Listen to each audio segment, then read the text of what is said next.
Sziasztok! Itt vagyunk az üvegfenekű hajón.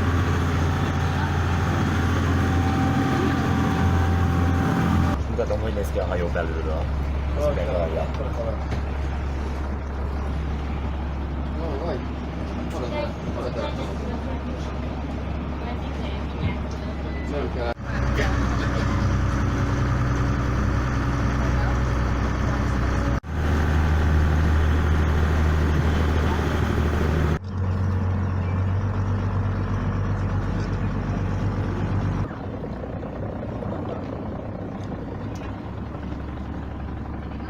Most bemegyünk egy barlangba.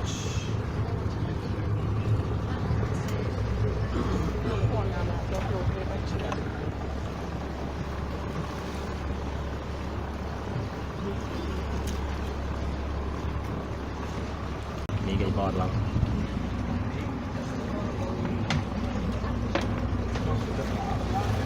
De nem érek.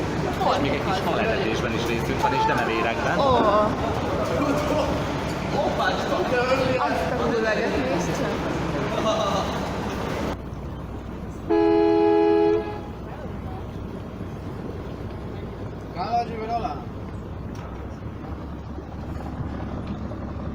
Nagyon szép a part, kristálytiszta vízzel, a homokkal.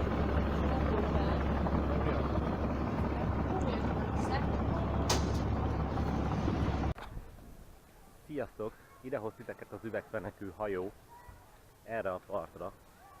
Nagyon szép homokos, sokkal finomabb homokja van, mint a Tosszai öbölnek. És még medence is van és csúszda. Így néz ki. Nagyon szép pálmafákkal. Napozó ágyak. Kajak, vízibicikli bérlési lehetőséggel. És úgy látom egy nagyon szép étteremmel. Hát úgy látom, itt csak azok fürödhetnek, akik ide tartoznak. Úgyhogy mi most ugyan nem megyünk be, vagy maximum belógunk. De szerintem ezt mi nem fogjuk használni. Csak a partot, de nem is akarjuk. Mert nem azért jöttünk tengerre, hogy medencébe fürödjünk, hanem hogy a tengerbe. De azért gyorsan megmutatom. Hát sikerült belógnunk. Nem gondoltam volna. Senki nem állt a kapuba. Úgyhogy belógtunk a hotel területére, ahol akár medencébe is tudtok fürdeni. Persze benne van a veszély, hogy ki fognak innen titeket zavarni, mert ide nem jöhettek be. De viszont nagyon szép a környezet, amiben van. Ott pedig egy turista útvonal is van, úgyhogy még akár gyalogszerte is át lehet jönni, bár Tosszához képest biztos, hogy messze lesz, szerintem egy olyan jó másfél órát, 2 órát lehet gyalogolni kell hozzá. Úgyhogy inkább ajánlatos az üvegfenekű hajóval jönni, ami viszont amúgy nagyon szép látványt nyújt. Végighoz titeket Tosszától erre a partig, és hát gyönyörű szép barlangokba fog bemenni, nagyon szűk kis barlangokba. Hajó alján egy üveg van, és láthatjátok a vizet, benne az élővilágot, és tényleg szép helyeken hoz, végig a szikla mellett. Mindenféleképp érdemes, ráadásul csak 16 euróba kerül, szóval annyiért szerintem ajándék egy ilyen program. 10 órától indulnak a járatok, mondom az utolsó 16 óra 40-kor jön vissza. Hát igen, ez a hotel területe, ide nem jöttem. Hát ez egy nagyon jó kis komplexum, betartom. Minigolf is van, teniszpálya, minigolf, medence, igazából mindennel fel van szerelve ez a hely. De mint mondtam, nem szabad ide bejönni. Mi csak belógtunk. És még nincs vége a dolognak, ugyanis a minigolf és a teniszpálya után még itt van valami. Még egy teniszpálya. És hát basszus, pazar környezetben van a kis hotel, és a kis kemping. Ugye? És felmerült egy nagyon jó kérdés. Hol van a hotel? Mert ugye a bejáratnál az volt, hogy de csak a hotelben megszállók jöhetnek fel, de mi még hotelt nem láttunk. Baromi sok ember van, nagyon képített, nagyon szép, de hotelt nem láttunk. Givelorában vagyunk, a hotel neve az Hotel Givelora lesz. valószínű, hogy itt van fönt a dombtetőn, ugyanis mindenki innen jön le.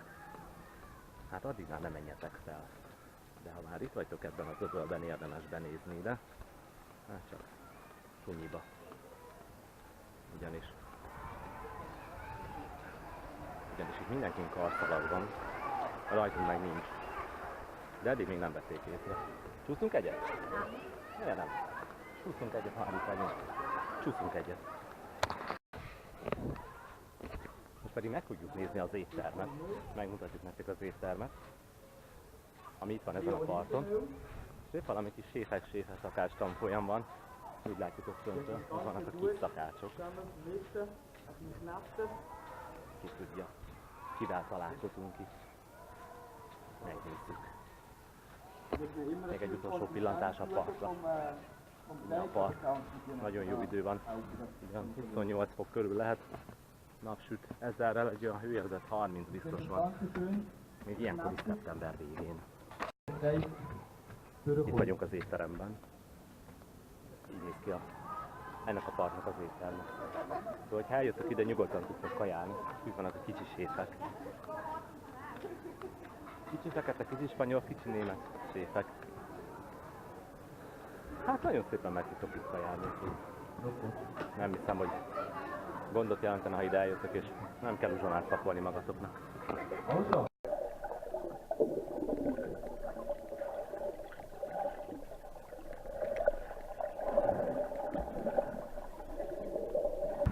Ha már itt vagytok az öbölben, ott azon a lépcsőn menjetek föl. Ott lesznek a hotelek, és nagyon-nagyon szép kilátás nyílik a hotelekből. Egy padra le tudtok ülni, és belátjátok az egész öbölt. Mese szép, és ezért nem szól senki rátok, hogyha oda felmentek.